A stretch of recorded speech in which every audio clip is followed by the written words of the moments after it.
Welcome to Let's Try Serena, which is a free game on Steam. It's apparently about a person... Sometimes, when I make a great effort, I can remember her scent, the sweetness of her breath. Serena. This game is apparently about a man that's waiting for his wife to come home. And it's kind of a point and click. Her photo is right there. Maybe I could have another look. Oh, come on. Serena? Why can't I see you more clearly? Why can't I even remember? The photo is smudged out. This was taken on that crisp winter night at our mutual friend's hunting lodge. We came back indoors, laughing, giddy as teenagers. It was truly like an enchanted time, like we were in a magic circle where no sorrow or pain could touch us. My love, we don't have a lot of photos of ourselves as a couple, so this one is quite important. It's too bad that it's smudged out then. The guy who snapped this, our host that night, used an actual film camera. It was a different world back then. That wasn't so long ago, come on. My love. Okay. You always put too much salt in, dear. Think about your pressure. Serena enjoyed spice in our life. I preferred it more bland. We were so different on some points. Why are you talking in the past tense? Would you pass me the pepper? You know, you should use it too. It's good for the pressure.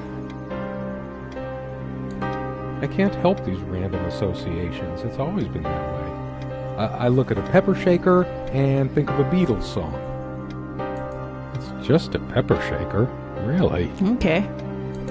She always worried about my diet. I used to think she did it to annoy me, but now... What, are you dead? Is that what's happening? Yep, guilty as charged. I love salt. It emphasizes the taste a lot, and those crispy snacks. The furniture came with the cabin. Considering how off the beaten path this place is, that helped make up our mind. Okay. Vanishing Town, Michael. So much wisdom and happiness in this bookcase. The smell of old books is intoxicating. What happens to wood pulp as it ages gives it that distinctive vanilla smell. I loved it when we took down one of my favorites and curled up on the bed to read together as the wind howled outside on cold winter nights. Most of the books are mine, but all of hers are still here too. Okay. So many afternoons spent in this armchair. Come sit with me. I want to talk. And cuddle. She sounds like... She doesn't sound very loving. She sounds very... very direct. What did we talk about? Damn this fallible memory of mine. Are we a ghost, or... The most comfortable spot in the cabin. Well, along with the bed, of course. Ugh. That's something. This window never got much attention. Then again, the view isn't nearly as spectacular. Priorities, right? So you're lazy. Got it. What the fuck? You have nothing to say about this. It's like 3 naked kids that looks dead in a bathtub, and you have nothing to say about that. No, I don't want to leave right now. There's still something for me in here. There is?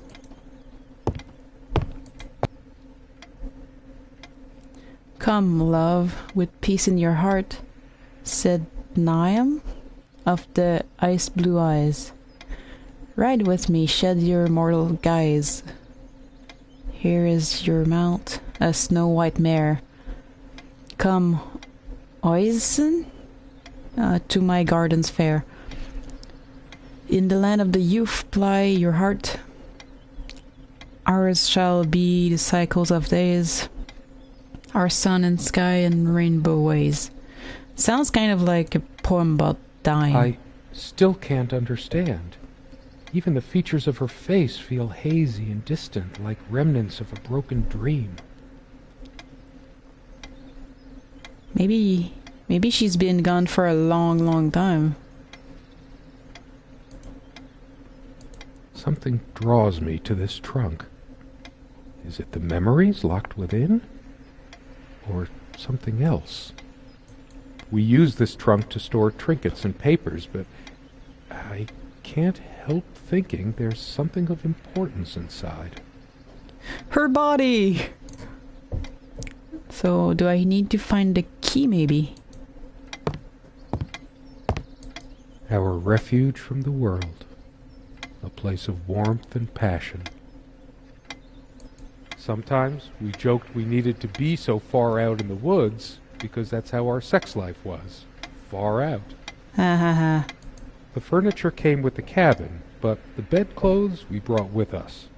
A place like this needs some luxury, but without her... There are no monsters under the bed. I guess they're all in my head. You have monsters in your head?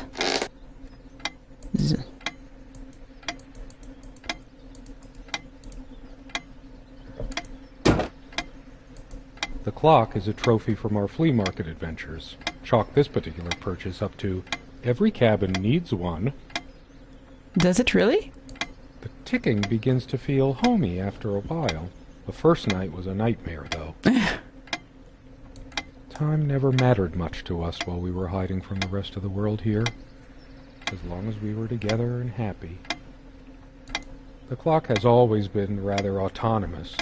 No matter how many times we've wound it up, it keeps going out of sync. Should get it fixed. Actually, I think it might have gone out of sync again. Yay! No trusting this clock. I Okay. wonder what time it is. As if it mattered. Dearest, how do I say any of this? I like your way with words, but if I don't write this, I don't know what I'll do. My life feels so unreal now, dreamlike, but wonderfully so. Let me try, even if clumsily. The hours I spent with you when we last met are precious to me. I was so lost such a short time ago. Everything seemed drained of color and feeling. I think we were meant to find each other, to bring meaning to our lives again, make sense of the confusion shrouding both of us. When we stepped into the crystal silence of the snowy woods, away from the chatter of the guests, all nature seemed expectant, as if holding its breath, witnessing a rare moment of something infinitely better than what life in the ordinary run of things has to offer. Do you remember how the light crust of the snow glittered in the reflected light of the country house? How the copse of trees in which we walked was haloed with a magical aura? I felt the chill of the night air, and you opened your coat and enfolded me in your arms, and we hugged tight, sharing the warmth, sharing the only thing any of us have to share on this earth when you think about it. And then you toppled us on the snow, you devil. We laughed and rolled around, my head already spinning from the wine and crisp, pure night air and the stillness all around. We lay back, and I gasped when I realized what I was seeing. The luminous starscape, like a vast velvet cloth sprinkled with powdered sugar, like it can only be seen in the countryside. I had tears in my eyes when I turned to you and we kissed, and it felt like the only moment in all of time, or outside time, and ours was the only spark that could ignite the universe. You gave me these moments. You complete me in ways I never knew to dream of. Let me be the one who makes sense of the confusion whenever you feel lost again. We can make our own world against the rest of the world if need be. Together we can silence all the demons, heal all the wounds. I love you. Silence In the... eternity yours, Serena. Silence the demons? Okay, is there something supernatural going on, or... Somewhere in here, in our private refuge, there must be something that reminds me of her. You just read her letter. They prevent my blood pressure from skyrocketing. Doctor's orders. And I'm generally not fond of taking medication. I find it hard to believe ingesting a few chemicals will do me much good in the long run. You don't know how your body works then.